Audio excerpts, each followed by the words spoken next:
जीवन हमें एक मौका देता है, इसलिए जब भी सही कॉलेज चुनने का समय आए तो सिर्फ मंगलायतन यूनिवर्सिटी आपके बेहतरीन भविष्य और सर्वांगीण विकास के लिए।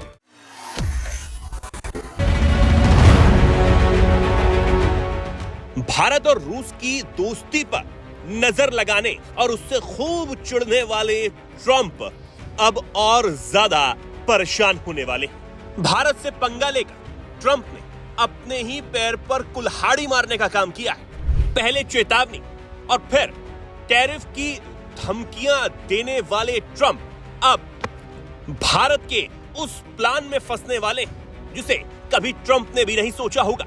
दरअसल अमेरिका से बढ़ते टैरिफ तनाव के बीच प्रधानमंत्री नरेंद्र मोदी की टीम के तुरुप के एक के और भारत के जेम्स बॉन्ड कहे जाने वाले एनएसए अजीत डोभाल रूस की यात्रा पर पहुंच चुके हैं।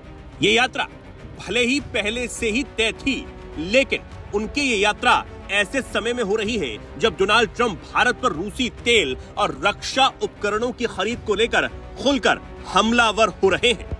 एनएसए अजीत डोभाल रूस की यात्रा पर वरिष्ठ अधिकारियों के साथ बैठक करेंगे। इस बैठक में भारत रूस रक्षा और सुरक्षा सहयोग, तेल प्रतिबंधों के साथ ही राष्ट्रपति पुतिन की भारत यात्रा पर भी चर्चा होनी है। वहीं रूस की सरकारी समाचार एजेंसी टास ने बताया कि उच्च स्तरीय बैठक में भू राजनीतिक स्थिति में मौजूदा तनाव पर भी चर्चा होगी। इसके अलावा भारत को रूसी तेल आपूर्ति जैसे महत्वपूर्ण मुद्दे शामिल होंगे। यही नहीं, रक्षा सहयोग पर भी दोनों देशों के बीच चर्चा होनी है, जिसमें अजीत डोभाल रूस से बाकी बचे S-400 मिसाइल प्रणाली की सप्लाई के बारे में बात कर सकते हैं। ये वही S-400 है जिसने ऑपरेशन सिंदूर के समय पाकिस्तान के छक्के छुड़ा दिए थे। वही S-400 जिसकी गूंज पूरी दुनिया में सुनाई दी थी। जिस S-400 की सफलता के बाद भारत और रूस की दोस्ती में और इजाफा हुआ, जिससे ट्रंप तक को मिर्ची लग गई। अब भारतीय एनएसए अजीत डोभाल का ऑपरेशन सिंदूर के बाद ये पहला रूस का दौरा है।